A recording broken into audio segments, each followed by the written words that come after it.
Hello,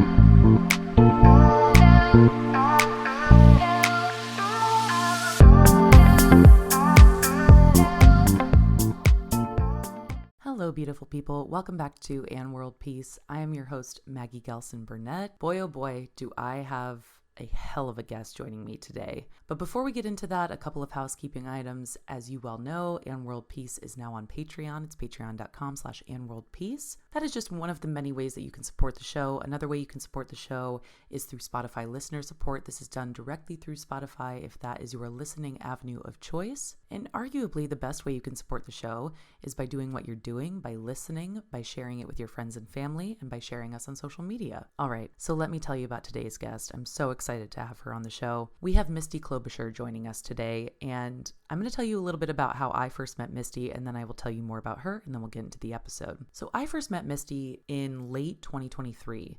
So our friendship very recently came to fruition.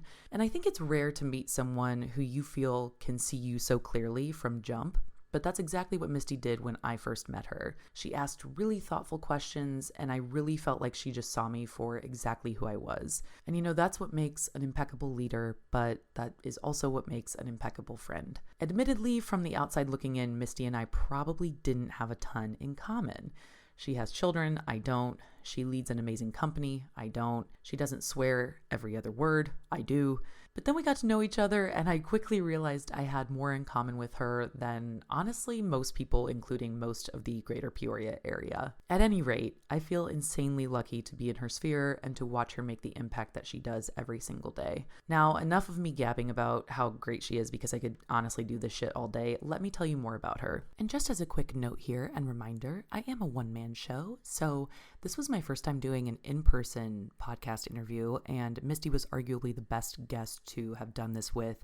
It was such a fun time, and I wish I could do more of these in-person interviews. So if you have a recommendation for somebody in the greater Peoria or central Illinois area who you want to hear on the show, please feel free to DM me on Instagram. It's at AMINWorldPeace. Another side note to that is that, my audio's not like the best of the best. I'm not an audio producer, but we're doing our best. And what Misty has to share is so important, and her wisdom is just impeccable. So that'll hopefully carry you through any little audio hiccups. All right, let's get into it. So Misty graduated from Bradley University in 2004 with a Bachelor of Arts degree in Public Relations and Marketing, and received her Executive MBA in Leadership and Management in 2008. She is the co-owner and principal of Simantel, a marketing firm in Peoria, Illinois, where she serves as a certified workshop facilitator and strategy lead, and focuses much of her time guiding executive teams through alignment conversations. She currently serves as Vice President for the Advertising and Marketing Independent Network Worldwide, and hosts the award-winning podcast Marketing Sweats,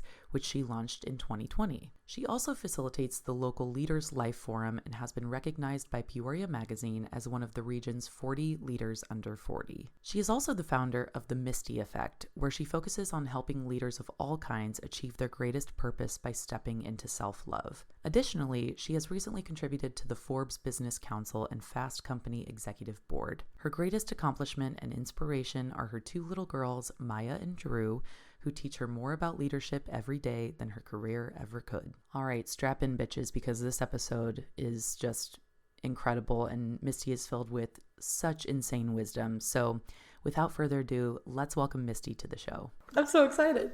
Awesome. Okay, so Misty, when we first talked about doing this episode, I had told you that my first question for everybody is about your own personal undoing. Yes. And I phrase this because of my time in pageantry and things I had to unlearn and undo and unbecome after my time in pageantry. Mm-hmm. So basically with pageantry, which you are familiar with, and we'll get into that a little bit later because I have a question about that. I'm curious to know about perhaps your biggest moment of undoing. And I know that there have been several in the last few years, so you can make this as long-winded or short as you want. You for that. And I just really like to know from your perspective, like what that undoing looked like. And some people are still in the middle of their undoings and unbecomings. And so tell me a little bit about what that looked like and kind of where that has led you to now. Well, first of all, I just want to congratulate you because this is an amazing podcast. I've listened to many of the episodes, and it's so interesting to me to hear other people's perspective on this question, because I definitely agree that it's something we all struggle with as women, more so for those of us who've been in the pageantry world. But, like I told you, as we were preparing for this, I do feel like I've had many undoings throughout my life. As a kid, I was a high achiever, focused a lot on what I did, very little on who I was, especially coming up in the pageantry and sports and academics and, trying to keep it all together. So I think that probably my first undoing was probably around the age of 19. I ended up leaving the University of Illinois and coming back to Bradley and finishing my degree there. That was after 9/11. And I kind of fell into a little bit of a depression and just needed to be closer to home. And then again, probably when I was 25, I went through an executive MBA at Bradley where I was very humbled. I was sort of set back on my heels. I kind of thought I was pretty great at that point in my career. And I was surrounded by C-suite executives who kind of taught me otherwise. And I learned a lot from that. I lost my home in a tornado when I was in my early 30s. I had a 6-month-old at home at the time. And so that 3-year span of just learning to rebuild my life and everything I owned and what was important to me was a little bit of an undoing. But as you well know, my most recent undoing is that I'm just on the other side of a 2-year process of divorce. And it's been by far the most challenging period of my life. And I've been through a lot. Coming from a little bit of a rough upbringing, this was the darkest period of my life. And I think, while I don't want to get into all the details, I made some decisions at this point in my journey that were not accepted by societal norms, right? I learned how to kind of choose myself for the first time. And in doing so, I had to intentionally not choose other people and things that maybe because of the decisions and responsibility that I bear in life, others would have thought I should have. And that's hard when you want to choose many things, but you end up deciding to choose yourself. And I don't regret those decisions because I've learned more in the past 2 years than I have in my first 40. Some of which is really just understanding how people behave. How people show up for themselves, how people think. And I've learned to validate other people's opinions and emotions who maybe struggled with my decisions throughout this process. But I also learned to validate my own. I learned that some of the people that I thought would show up for me did not in the ways that I would have expected them to because they were busy showing up for themselves. And I was angry about that for a long time, but now I can accept it. And then other people who I had no idea were even out there. People like you and Ty, have come out of the woodwork and helped me understand like there's a whole community of people that really have my back in big ways. And that means a lot to me. So they always say when you go through something like this, you lose people, you find new ones, and those relationships that really matter get even further solidified. And that couldn't be closer to the truth. Oh, I love that answer. I don't think a lot of people, when they answer that question, not a lot of people talk about the relationship aspect. Not a lot of people talk about how alongside this undoing, this personal undoing, there also is an undoing of a lot of relationships, a lot of friendships, a lot of, marriages, whatever, what have you. And they play such a big role in that undoing and in the process of dealing and healing from all of the things. So I love that you brought that up.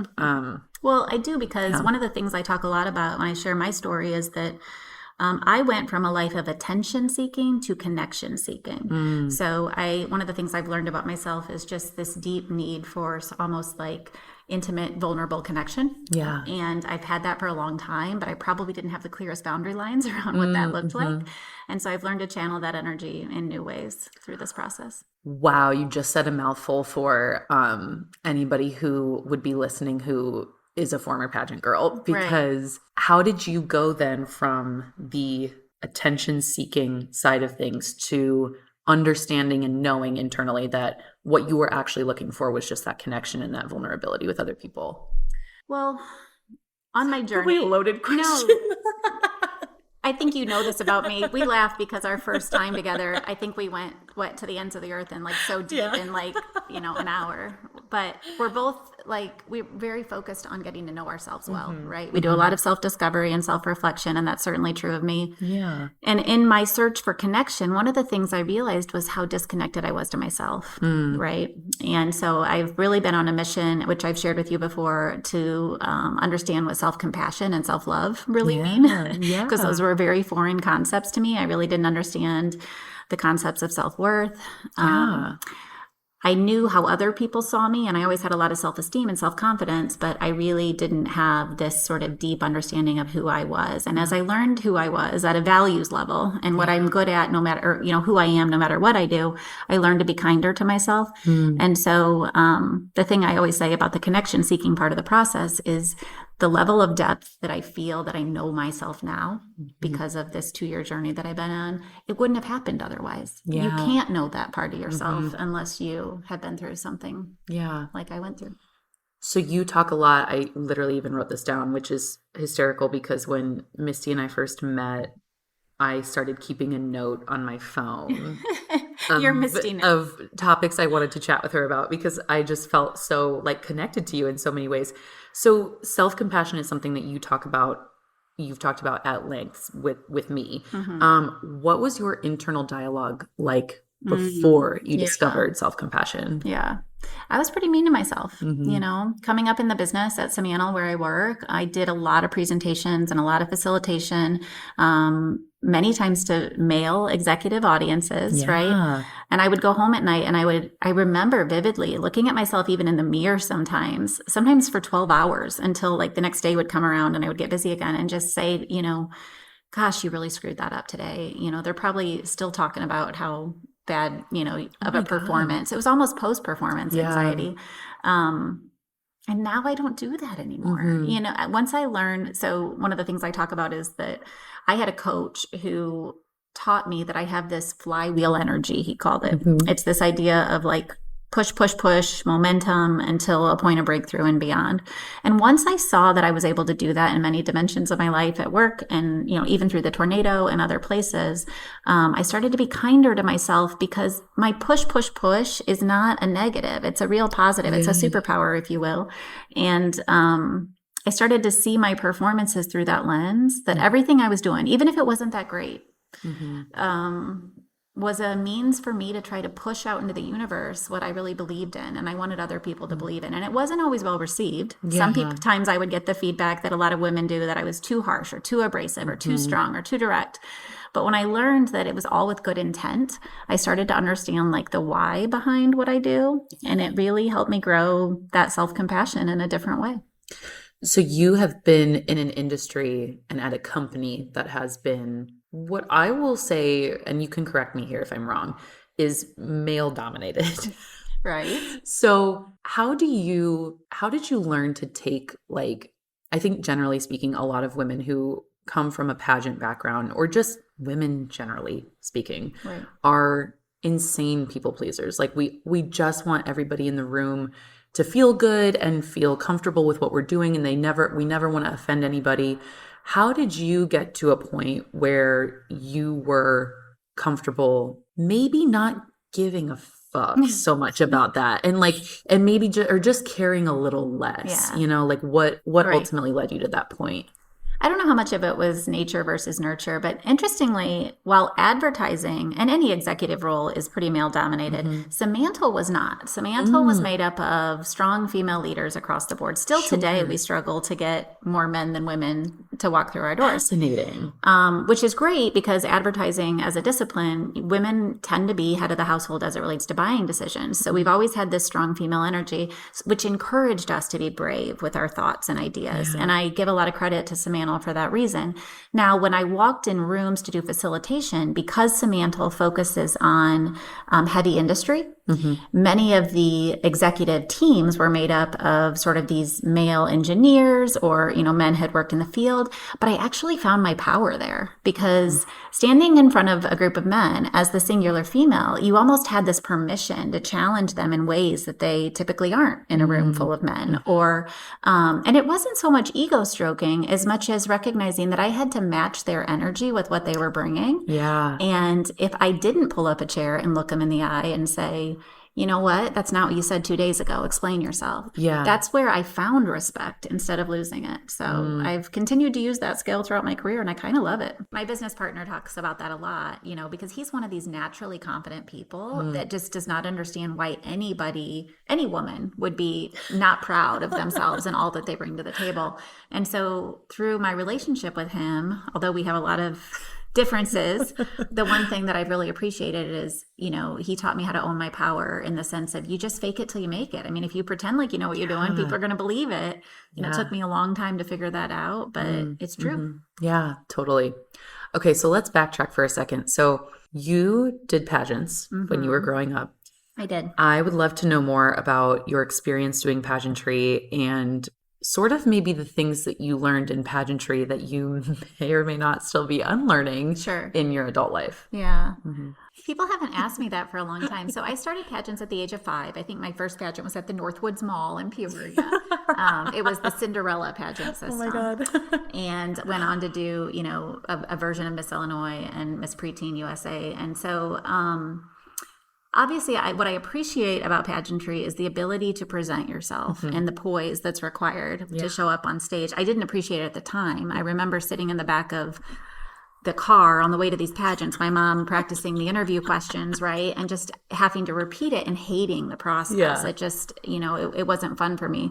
But I'm grateful for it now. And I would say if there's anything that would be the downside, it's also that. It's also this practice of needing to be poised for somebody else and present yourself through almost a very scripted sort of what the judges expect to hear. Yeah, totally. And it didn't necessarily teach you authenticity. So it's one of the things that I'm really working on with my girls is like, just be you do you, right? Which has been hard as a mom because I think that you birth these humans and you want to create them into these little perfect superhumans almost in your image because that's all you know. Yeah, totally.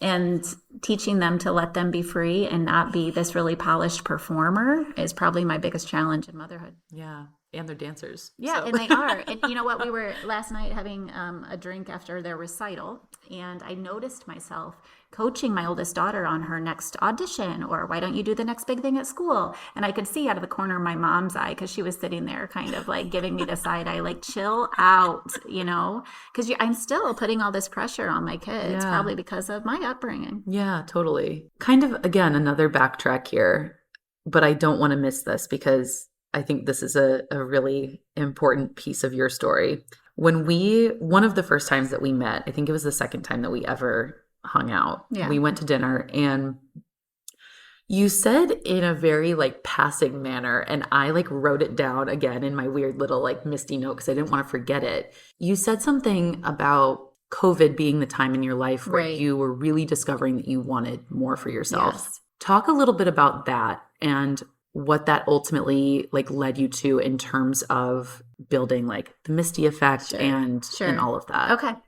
Well, first of all, you're an incredibly intuitive listener. I love that you hone in on stuff because I'm the same way, and I love that you write it down. And I've thought about this a lot since you asked the question, which is why questioning is so powerful. So in 2018-19, my best coworker from Simantel, he and I were at coffee, and he looked across the table at me. And mind you, this is someone who, it's a man all, you have your yin and your yang, right? This was the yang to my yin, if you will. I just love him so much. He took me to coffee one day and he said, Misty, they found something on my wife's brain and we don't know what it is. It may have been there a long time, you know, and I could feel the tears welling up in his eyes. And I knew his wife, but I probably didn't know the level of depth to their relationship that you would of a coworker, right? I ended up journeying with this man over the course of 2 or 3 years with his wife's sickness. She ended up having a brain tumor and passing away, and she had 4 little kids. Oh. And so it was the first time in my life, and this sort of happened right prior to sort of us going on lockdown, right, in 2020, where he ended up losing her. And I got to have a first front row seat to a love that you can't put words to, right? It was a man and wife that had spent their entire lives together. They had built this wonderful thing, and then he was going to lose her, and he knew it. And her name was Rachel. I still talk about her. What I learned through that process, even though I never really got to know Rachel, is that we're not remembered for the things we did, right? She was this amazing theater person. She was, she sold Mary Kay. But she was remembered because of the love that she gave to everybody around her. And so I share that story because, number one, I got to watch a man grieve the loss of his wife, but I also got to see a community rally around a woman who I never really knew, but I got to experience what she left behind. And what it did for me during COVID is it made me reflect on what does love really look like, right? What does it look like for myself? What does it look like for the kinds of, we talked about this before, relationships that we keep. And I don't want to send the wrong impression. My ex-husband and I had a wonderful marriage. We built a beautiful family. We are still best friends to this day, but we didn't have what he and what my friend Andrew and Rachel had. We just didn't. They had this deep sort of in-love connection. And I reflect on those 2 or 3 years a lot because it was that part of the undoing, right? When you ask about an undoing, that was so deep for me. It was the first time I probably had experienced life and death situations and had a front row seat to it. And it sort of changed everything for me. It changed how I looked at the world. And it changed how I decided I wanted to live my life. I love that. That's beautiful and lovely. I think it's so interesting how when we become like front row observers to things like that, like, you know, I think I'm very fortunate that my parents have been married for almost 50 years and they're, you know, lovely people and truly are like each other's closest friend, which I think is fundamentally the building block of any good or worthwhile relationship is to be friends first. Right. But I feel very lucky to have been like, you know, so front row to that entire marriage. And I just think that's beautiful that you got to do the same. So I love that.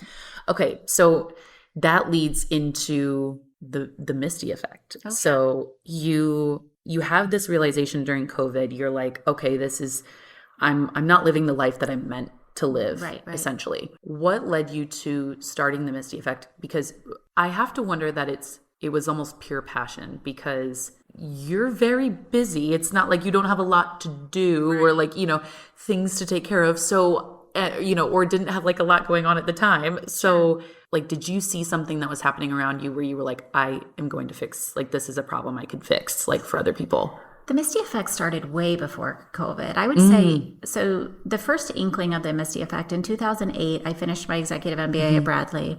And I remember sitting in the back of the room the first week, they called it the leadership challenge. We all had to stand up and tell our stories. And I remember waiting till last, probably for the wrong reasons, because I probably wanted to be a little show off at the time. But, you know, I was listening to everybody's hardships and I was listening to stories of coming out, stories of adultery, stories of not being there for your children. Like people were sharing their most raw, messy, right? Yeah. Because they knew that it was going to stay in the room.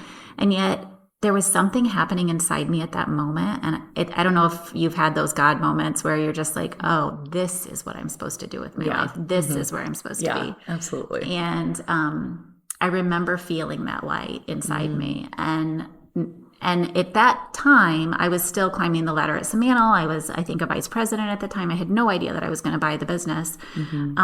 And so it wasn't 2 or 3 years later, I got approached to become a shareholder. And I remember thinking to myself, I can't lose this light. If I buy this business and I become marketing Misty, like how am I going to be leadership Misty, right? And I made a commitment. I knew there was like this second part of me. And so again, I called one of my many coaches and she asked me a question. She said, Misty, if you could do anything in this life, what would it be? And I knew it was write a book. And it wasn't hard to answer that. And she said, well, why are you not doing that? And I could have in that moment said, I don't have the time, I don't have the money, whatever. Like we all have excuses. But it was a very poignant question. Like, why are you not doing the thing? Like the one thing you want to do. So that led to the Misty effect because I had to decide what my platform was. I had to decide what is the thing that I want to hang my hat on. And the more that I read and the more that I talked to people about what I really believe in life, the message I want to leave my little girls when they're walking down the aisle, is really just to love themselves. And so everything everything that I've built with the Misty Effect, and now I have a 6-part workshop program, still the dream to write the book, right? And even building on it further. It's been a crazy journey, but it's, I think that's an important message, that these things don't happen overnight. Sometimes it takes 15, 20 years to really hone in on what you're trying to do. And you just keep iterating and you figure it out as you go. Mm-hmm. Oh, I love that. Yeah. I mean, like when you say keep iterating on it, that really hits something within me, because there's so many different versions of ourselves that we will meet in this lifetime. Right. And I think that like, I'm such a proponent of like never really like niching down so much to where you just become this one thing and that's all people know you for. I find that every day in like social media, like that is really a tough place for me, because what people know me for on social media is for like beauty tips. Okay. And I'm like, that's fine. And that's great. And guess what? That's what's so funny about that is that in 2016, that was my goal. Okay. Like I was in college and I was like, I want to be like a beauty YouTuber. Like I want to be like, famous on social media for beauty. Then you get it 8 years later and you're like, this is a part of me, but it's not like it's not the meat of it, right? Like it's not the whole thing. So I have to ask, what is it? That's a great question. So when we sat down for context for people listening, when we sat down for the first time and we sat together for like 4 hours. Yes, we did. And we could have gone longer. Literally, we could have gone the entire night just chatting. And you said to me, I think authenticity is your superpower. And I had never had anybody I literally sat there and was like, I'm so mind fucked right now. Like, I just was like, holy shit, I've never had anybody see me so totally clearly. And I'm like, she just met me. Like, this is insane. And so I know that my purpose is to help people understand, particularly women, help people understand that wherever they're at in the road is not where they have to stay in the road. Okay. So because of my past and because of my traumas and things like that, there are totally moments where I could have just stayed. I could have totally just wallowed in or even taken on labels that didn't really suit me. Sure. When I was in pageantry, my thing was I'm the sexual assault survivor who speaks about sexual assault education and prevention. Yeah. And that for me became this almost a medal I wore around my neck for it became your identity. And exactly. Yeah. And so my thing that I want to help people with is I want them to understand that saying fuck it is probably the two most powerful words they can say in their entire lives. That for me was such a profound moment in my life where I was like, God, fuck this, man. I'm just done, And so that's why I think I'm so attracted to your energy, because I still have to wear a lot of hats, right? And a lot of faces depending on the different places I show up. But the stories I heard about Maggie are not who she is, and I got to experience that myself the first time. And I was just like, oh my gosh, you are so authentic. It's so funny.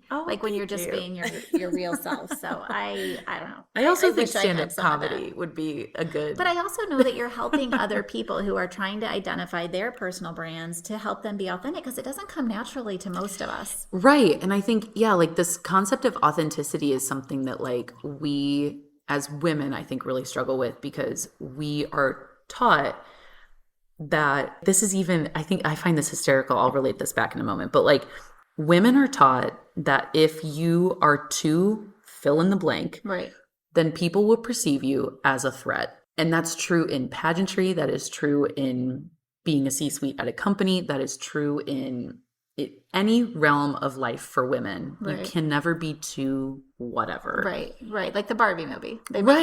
Exactly. You're always too, the whole America Ferrera monologue, tattoo it on my forehead. Right. It is literally so great. Yes. It's just but that's what I want other women to know, is that you can be whatever the fuck you want to be, because men have been doing it for thousands of years. Yes.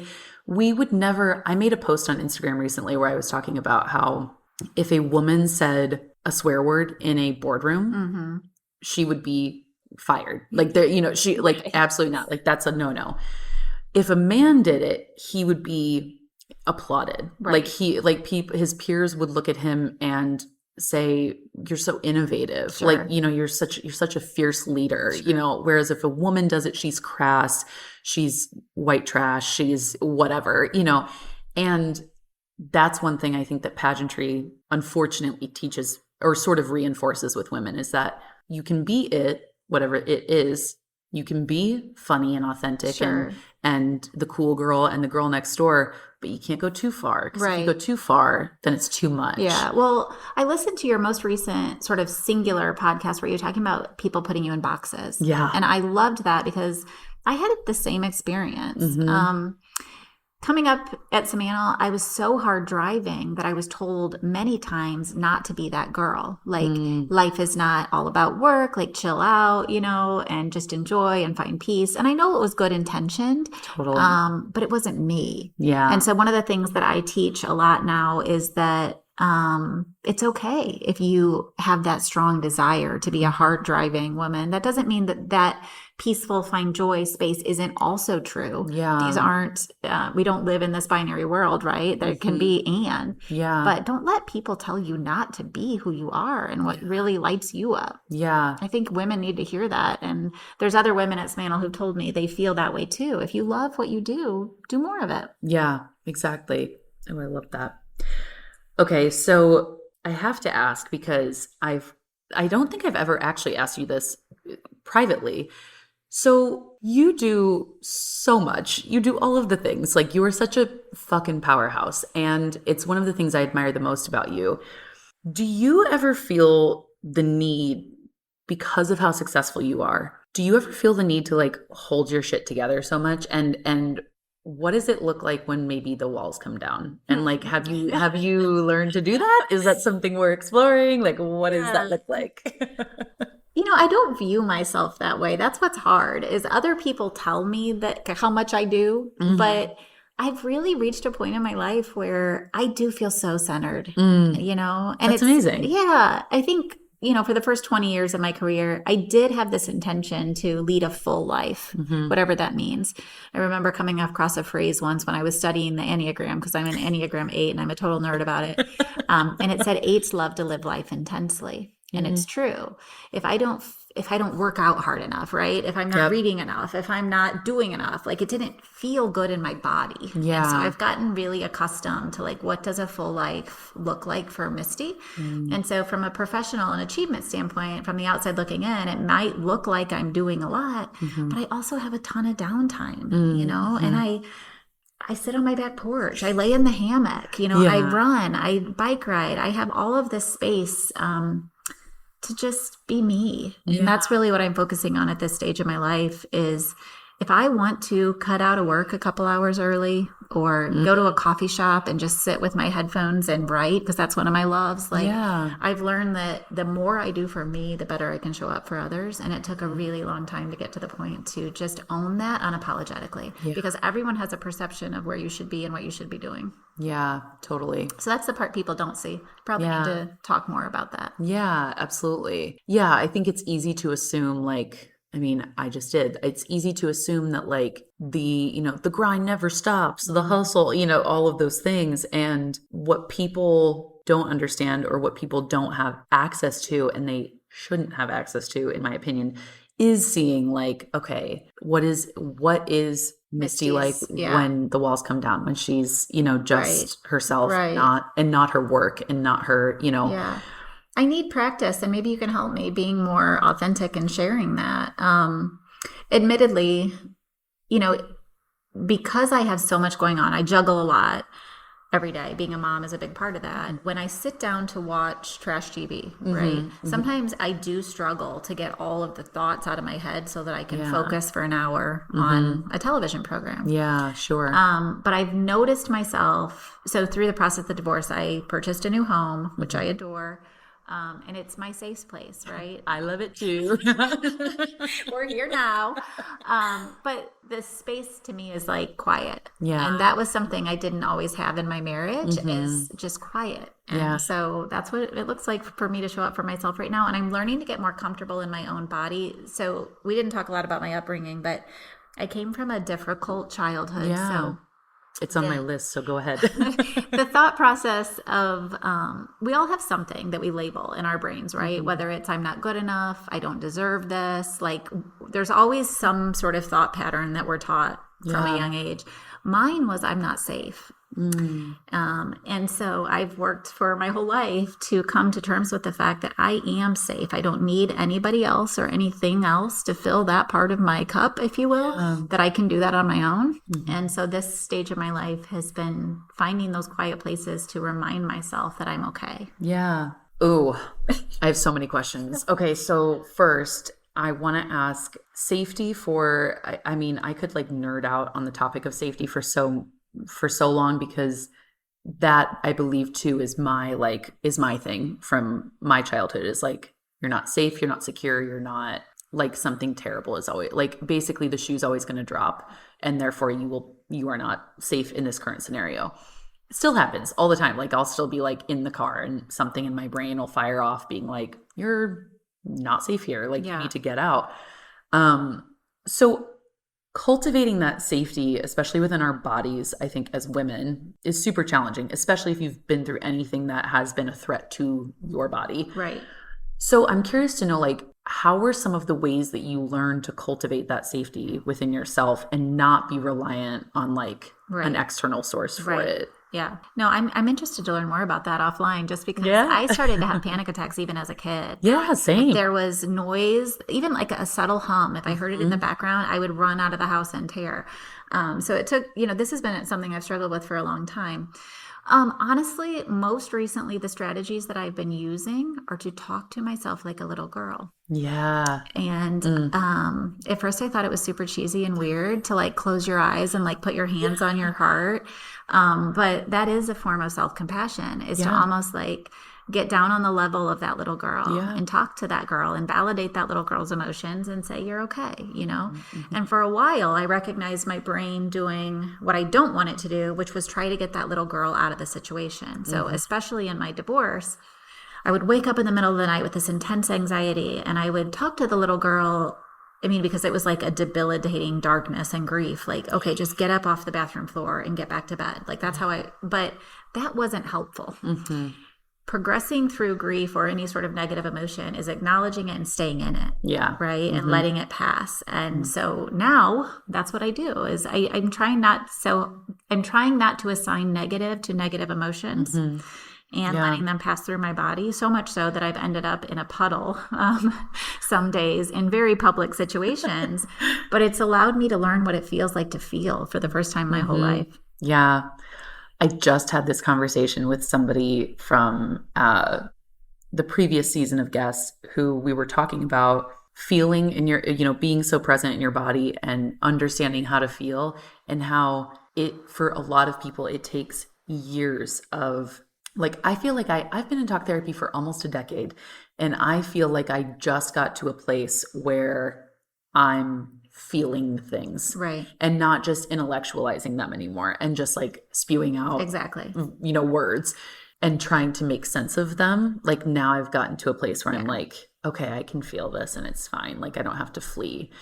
So that for me begs the question for you, when you are in these scenarios of like, I have to give a keynote today, I have to facilitate this really important, conference or conversation amongst all these people, and you're feeling this, intense, quote, negative emotion, what is the coping strategy? Because I think staying in it for a lot of people means taking the day off work, means taking a bath, means, all of these things that we would like maybe do in the comfort of our own home. Yeah. I don't think a lot of people talk about what that looks like in a public setting, Gosh, that's a hard question. I don't know if it's just practice, but when I know I have something big coming up, there's like a gearing up process for it, and so we all talk about, you just got to get through it. There are definitely that part, but I create space for myself on either side of an engagement like that to crash. And I don't think you should crash. That's something else I've been working on is, for my whole life, I went from this pendulum of like this intense lean in to this intense lean out, almost so that if I was experiencing burnout, I had to go away for 3 or 4 days just to get back on the level. Yeah.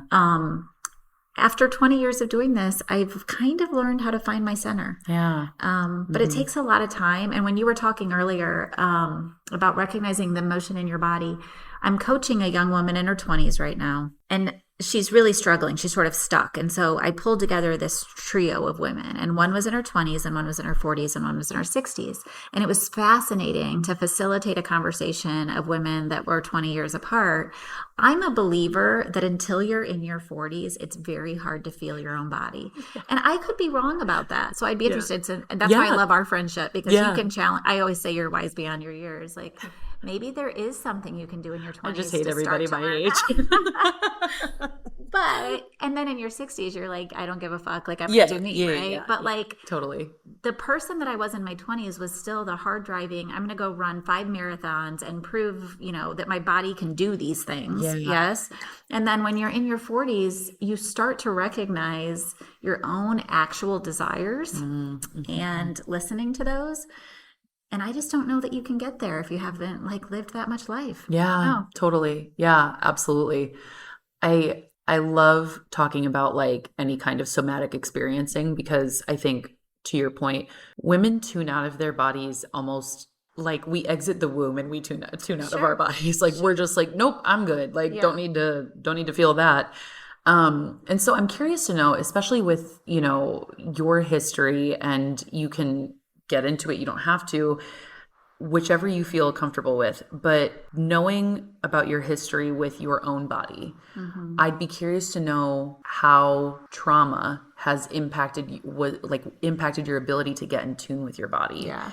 And how getting past that was, how learning to trust your body again maybe was a big piece of that. Yeah. So this is kind of an emotional question for me, because you totally don't have to answer. No. So growing up, my father struggled with alcoholism, bipolar disorder. And so our home was very volatile at times. And I didn't have the same sort of connection to my dad that a little girl should have. Right. And I've gotten his permission to talk about this openly. He understands that it's my story and my journey. Sure. And I'll also always acknowledge that both of my parents are superheroes in their own right. So much of who I am is informed by the amazing athlete and leader that my father was. I probably have more of him in me than even my mom. But what was interesting about my childhood is the fear that I held of my father. I found safety in my mother, and she became my attachment figure. But she pushed me too, and she was going through her own struggles that I knew nothing about, right? She was a teacher. She's probably the reason I got into pageants. So I had this immense performance need, and this need for someone that I needed to find safety in, but also valued me for my external appearance and my beauty and my looks, right? And those were the places where I got the accolades. So came up in this environment seeking safety, and the only way I found safety was doing more things and getting the pats on the head. And so I feel like what I looked for in a husband was somebody to fill that safety void. Somebody who, could be my teddy bear, somebody who could, make me feel safe when I went to for the hug. Yeah. And yet that was just a mechanism, again, to fill my cup with something I didn't know how to do myself. Yeah. So I don't know if I'm answering your question about the body as much, but so much of my, upbringing was this need for someone else to comfort me. Yeah. And so now that I'm in my 40s, what I'm understanding is I have to unpack all of that, let that all go by the wayside, and learn how to trust my instincts and just let myself feel. Yeah, totally. I love that. Thank you for sharing. Yeah, there's this quote that I think this is just an old famous quote. I don't know where I'm getting this from, but I read it somewhere one time. And it says that women marry their fathers and men marry their mothers. Yeah. Now, listen, true. I don't know that to be true about my husband marrying his mom, because his mom is a literal saint. And I wouldn't call myself that, but I definitely, there are so many attributes about Ty that are almost identical to my father. Yeah. And I mean, I have a very fortunate situation with my parents. They are both, very lovely people. And, I never, I did have moments where I certainly have, a lot that I've unpacked privately in therapy about my parents, but, they were and are lovely people. And, I always say everybody as a parent, I think for the most part, does the best they can with the resources they have. Yeah. Totally. And it's the sooner you can come to grips with that, even if there were awful, traumatic, terrible moments, and I'm not excusing any trauma, of course, but, I think that acceptance of like being a parent is so fucking hard, and they just did what they could with, with what they had. So in so many ways, I think that we are, we should celebrate our stories, right? And I certainly do mine. I think that I've turned my story into something positive that I can offer other people. Absolutely. And I'm grateful. Yeah. I think that sometimes people who come from the most idyllic upbringing struggle to understand hardship, or they still have hardship. Like you said, we never escape it. I'm going to screw up my kids too, but it's just a matter of how much. It's like I used to always say like that. I wrote about this a lot when I was living in New York, that I think one of the best kinds of parents are the parents who watch you go do the thing and watch you fuck it up, because you will, 100%, like no doubt you will, and are still there for you anyway, regardless of the outcome. And I always think about my parents and how I looked at them one day in 2018 and I was like, I'm going to move to New York. And they were like, I mean, I guess, sure. Like what, they were like, whatever. I think they were just so unsurprised by that point. Cause I at all these different moments in my life, I had been like, I'm going to do this thing. And they were like, okay. Like, I think they were just so tired too. Like they were like in their 40s when they had me. So they were just like, yeah, whatever. But yeah, I think that is one of the things I think of when I think of parenting is like, your kid's going to fuck it up.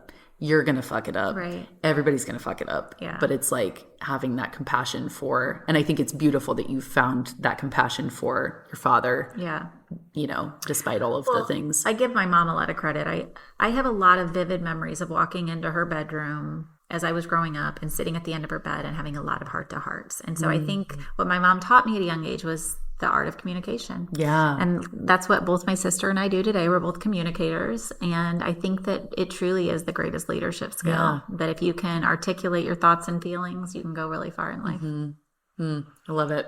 Okay, so this question popped into my brain when we were talking like literally 10 minutes ago, and I'll have 17 more. But I want to know how in this journey of becoming, a principal at your company and creating your own business and coaching all of these clients and being a facilitator, how does one not let their career become their identity? Sure. And what has that process looked like for you? Like, is that something that's totally unavoidable? Like, is that just something we're all going to be stuck with? Is like our career ends up being like, whenever people introduce themselves, you think of like, hi, I'm Maggie. What do you do? It's the first question we ask.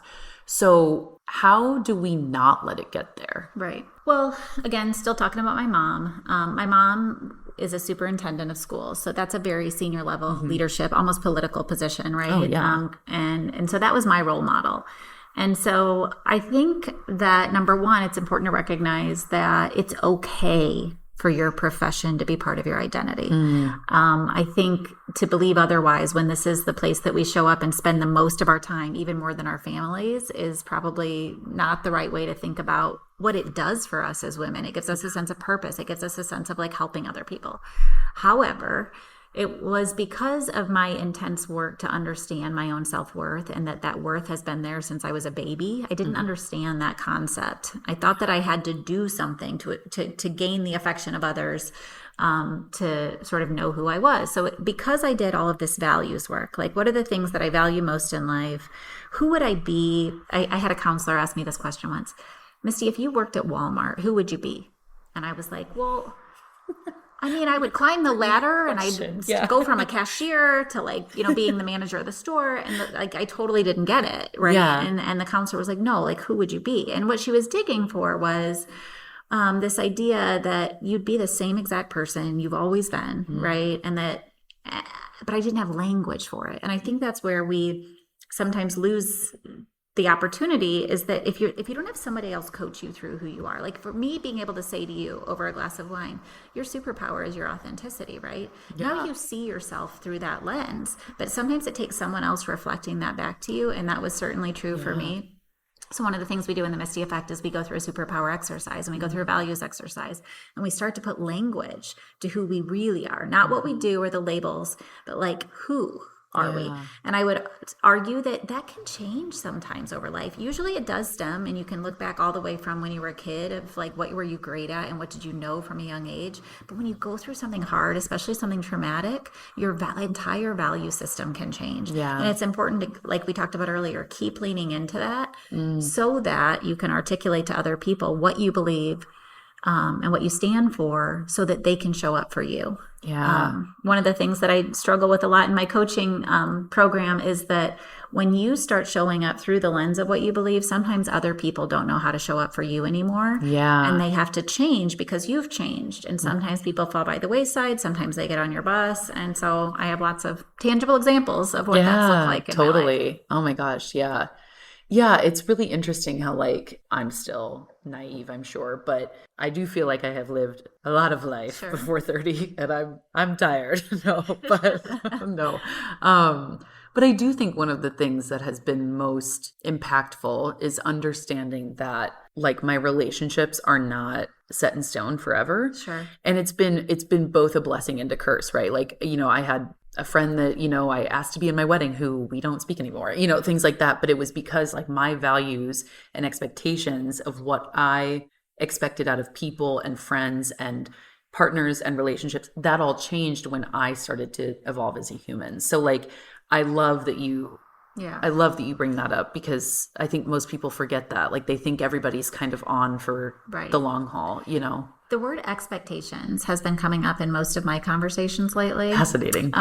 In terms of the expectations we even have of ourselves or other people, sometimes we don't take time to even know that we have them. Mm-hmm. So I kind of don't know what I believe right now. It's one of these journeys that I'm on where, number one, I think it's absolutely okay to have expectations and state them because it's a method of boundary setting. I also believe that it's okay not to have any expectations of yourself, of other people, because it creates this really freeing space. And when you can really lean into having no expectations, you're never disappointed. Yeah. Because you never set the bar anywhere. And I really think you have to decide in the moment, depending on how important the situation is, where you stand on that issue. What do you think? I love that. That's so funny because actually this whole week I've had 2 separate conversations about expectations in the last week alone, which is really bizarre because I haven't really thought about them in a while. But I have this girlfriend right now who's pregnant with her second child, and her first pregnancy was incredibly challenging, so much to the point of she was pretty confident they weren't going to try to have any more children. Challenging from a mental health perspective. She had terrible prenatal depression, all of this stuff. And she tells us that she's pregnant. And I looked at her and I was totally shocked. We had all these conversations about how, she was fairly confident she was not going to have another child. And I was like, how are you feeling about all of this? I was like, seriously, like, let's, is this something that is like, are you excited? Are you terrified? What's happening? And she said verbatim, she was like, my expectations are on the floor. Okay. And I feel amazing. And I was like, fascinating. So she said, I just had such high expectations for my first pregnancy and my first go at motherhood that she was like, so much of it was miserable, Yeah. So, I had a counselor say to me recently, like, it's not a matter of lowering your expectations, because I always thought that if I expected less of other people, that somehow I was abandoning myself. Yeah, sure. That makes sense. And my own value system. And then she said, no, it's a matter of not having them in the first place. And since I've really embraced that, it's been amazing. Yeah. Yeah. How freeing. It is. Yeah. I love that. That's amazing. Cool. Okay. I have a couple more questions for you. Okay. So I was putting together notes for this show for this episode, and I could not stop thinking about this. Women, I think, generally speaking, are very good at the concept of compartmentalization. Right. We are very good at like, I got to shut off this thing when I go into this place because it's not allowed in this place. So you've touched on this previously in your other answers, but managing a company the size that you do I have to assume that it requires quite a bit of compartmentalization. Sure. So I'm curious how you separate like your personal life from your work life, and when your work is so ingrained in who you are. You know what I mean? Like, I think that going back to the question of like, how do we not let our work become our identity? Well, yes, to your point, like, you know, it's okay if it is. Like, how do you turn it off? How do you come home and like think to yourself, okay, I'm not principal at Simantel anymore. I'm just me. Like I'm just like this messy Misty, and I'm, you know, I'm just in my space. I don't. You don't? Okay. So does that mean that when you go into work now, at least, you allow yourself to be yourself in all of your messiness? And I don't know about that either. I think, and my opinion of this could evolve. I'll be interested to listen to this podcast 20 years from now and think if I was a total idiot, right? But I've never believed that work and life are two things. They're absolutely one thing. And that's not a popular opinion sometimes, because totally. I think sometimes we're expected to go to work and, you know, compartmentalize, and that's the professional space, and check your issues at the door. I've never lived my life that way. I am always, and I actually had a mentor who taught me this: person, then job, then career, right? And so in all of my conversations, sometimes to a fault, I dig for what's going on under the surface. Because if all we're doing is having these surface level conversations, we're not having the real conversation about what's going on with the human. And so that's how I show up at work. I am the most authentic Misty, right? I bring all of my shit to the table. And I own it. I name it if I have to. And I think that we've created a culture at Simantel that allows that. You know, we have leaders who come into meetings and say, hey guys, I'm not my best self today. I had a really rough morning. And it just sort of like pulls the energy down. You have more grace for that human. On the flip side, I spend a lot of time at home talking to my partner about my job. And I have sought a partner in life now who appreciates that that is so much a part of me that I can't check it at the door, right? And so I don't know. I want that for everybody, to be able to find a space in work and life where the two are integrated and not separate. There's no such thing as balance, for sure. But definitely like believe in the concept of work-life integration. This might be a dumb follow-up question, but like, how do you balance that concept of like, there is no work life, they're all integrated, with the very real understanding that like our world thrives and I would say operates now fully on productivity. Like, how do you balance kind of those two ideas and concepts? Like that there's shit that has to get done, but also that people might not be their best selves doing said shit. Again, I'm so blessed to be privileged enough to have these whole like coaches, counselors, I call them my board of mentors, right? They have taught me that if you aren't showing up for yourself, you simply can't show up for other people. And so for me, sometimes productivity, like I mentioned earlier in the conversation, literally looks like taking a 3-hour bike ride in the middle of the day or going to the coffee shop. Because I also have a mentor who says there's no more you can do for your business. There's only more you can think. And I have found, especially when you're at the top level of an organization, your only job is to think ahead about where the organization is going, so that you're protecting it from the outside world, and you're sort of like providing this immense amount of fuel to the people who work there to think bigger. Because, you know, the people who I work with so often are working at the pace and scale of coming to work, put your head down, get the project from start to finish.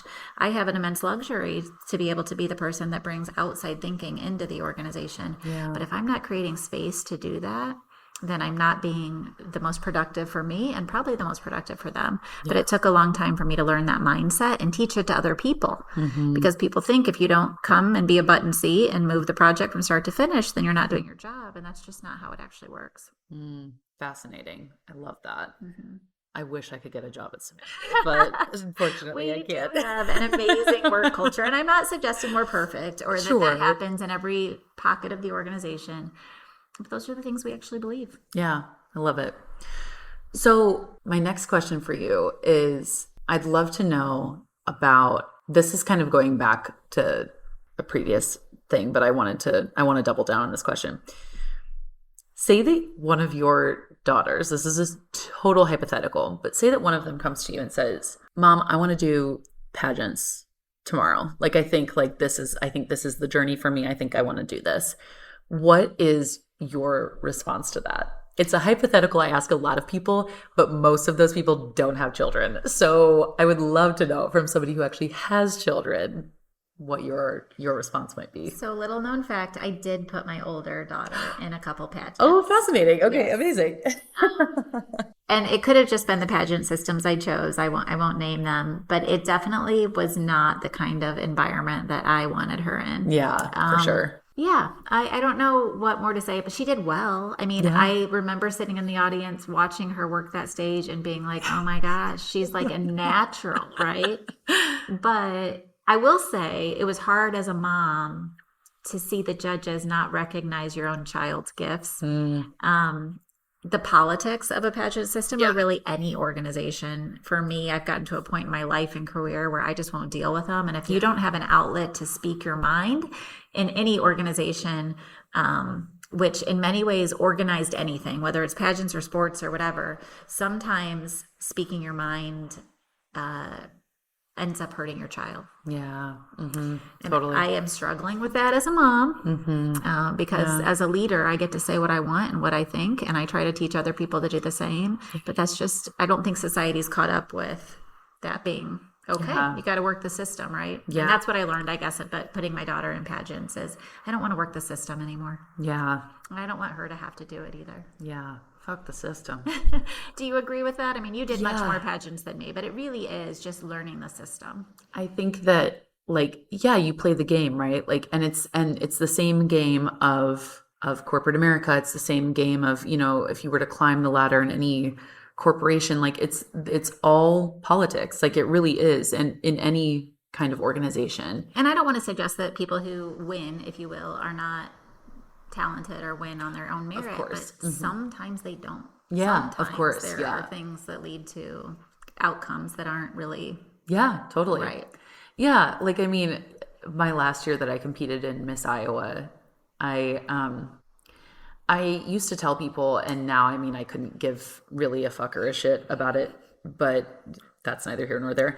I used to tell people I would have given anything to see the scorecard from that night. I would have given anything to see it because I bet that it was tenths of a point. Like I literally, because I just remember so vividly being like, I gave that thing everything I had, and so I used to say that a lot. Now I'm like, I couldn't be bothered to care because like that led me to some of the best, discoveries of my life. Like I losing that pageant was like, it sounds so like surface, like you lose a pageant, well, who cares? Like that really was such a transformative like time afterwards. Yeah. But I do think like one of the hardest parts about being in pageantry, and I would venture to say that this is probably similar for my parents, is playing the game and learning the system and understanding this. It took me 12 years to like, I feel like at the end of my last year, I finally was like, I know this system. They know me. Everybody knows me here. Like, and I think my parents felt the same, that like we played that game for so long and the outcome still wasn't what we wanted, And I think anything in life where I can see the system and have to work the system, I just give up on it. I want to be real. I want to be authentic and have authentic conversations. And if you have to work a scoring system, it's very hard. I want to add something from our conversation earlier about pageantry. I remember, I love your first runner-up comment that you made a couple episodes ago about when you lose to somebody who deserves to win, right? Yeah. It's so different than if you don't. 100%. I 100% agree with that. But I do remember losing first runner-up and going to the hotel swimming pool and crying underwater so people wouldn't see me cry. Oh, yeah. And I remember the feeling of being underwater crying and coming up and trying to hide the tears. Anyway, it's such a crazy thing to share with you. But what that lesson taught me later in life was how to deal with rejection and come back from it more quickly. Yes. When I was in high school, I did some professional modeling, and I remember going to auditions, and immediately when I walked into the room being set, the hiring panel saying, thanks for coming, after I had spent hours getting ready and driving downtown and whatever else. But learning to deal with rejection has probably been the singular most important thing to leading a company. Absolutely. So I will say, from my experience with pageants, I said poise and professionalism, but it's also learning rejection. You can come back from that so much more quickly and be better off because of it. A girl on my last episode said, I interviewed Savannah Necker, who is like one of my lifelong friends, and she said, you either win or you learn. And there's no other. And I was like, oh my God, I haven't heard that in forever. But yes, that's so true. Like there really is no in between. Like you either win and that's a great experience, or you lose and you learn from it. And you don't get that same. That's why I always say I'm so grateful to have been first runner up, is because I would not have had the same learning or growth journey that I had in those months after. Like it was so painful. It was awful. I had planned and prepped and was, ready to go to Miss America and ready to, have the Miss Iowa apartment and all the things. And I had a platform plan for, the state of Iowa and all this stuff. And I remember in those months after, I was just like in the, thick of grief of losing this like dream I had. But I still remember like having some kind of gratitude for it at the same time, being like, I'm so immersed in this grief and this fucking sucks, but I'm also so grateful because I know that like going through this hard stuff is going to end up leading to something amazing. So yeah. So yeah, I love that. Okay, last question, and then you can plug all of your things. What is next for Misty? Oh, wow. That's so hard, honestly. We get asked that question at Simantel a lot, and I love the out of saying, like, we love kind of not knowing, right? Yeah, because sure. And that's okay, too. We're not an organization that focuses on, like, the 10-year plan, but, like, we just sort of, like, listen to the universe and build models. And I would say that's probably true of my life. That's probably true of my philosophy. I think that I've had language that I've been using about Misty 1.0, which was definitely Misty Simantel, Misty 2.0, which was definitely Misty Effect. But Misty 3.0 is really, really unknown. There's a lot of changes happening behind the scenes that I can't yet talk about. But I called a mentor the other day, because that's what I do. And I said, you know me. You know who I am as a human. You know who I am in business. And I said, what do you see for me? I just want to hear from somebody else. Like, what do you see? And without giving you his exact words, he basically said, the possibilities are endless, right? Like, don't limit yourself to any of the boxes that you're in today. Yeah. Because there's probably a box out there that you can't even see today. Yeah. So I'm just really trying to, more than ever in my life, I'm trying not to have a plan. Yeah. Stay open. That's so freeing. If you just like trust the process. Yeah. Just be in constant conversation with yourself and the universe. I think that's how it's supposed to be. Yeah. Oh, I love that. Yeah. That's so lovely. Amazing. Oh, Misty, thank you so much for being here and for talking with me and all of the things. Absolutely. Before we close out, give us all of the things. The website, the LinkedIn, the whatever you want to plug, now is your time. Sure. No, I would just say two things. I think you can go to simantel.com to learn more about our company. And you can go to misty-effect.com to learn more about my consulting business. And then, of course, I'm on LinkedIn and all the things. So, yeah, follow her on LinkedIn. Yeah. Cool. Amazing. Thank you so much. Thank you for all you do.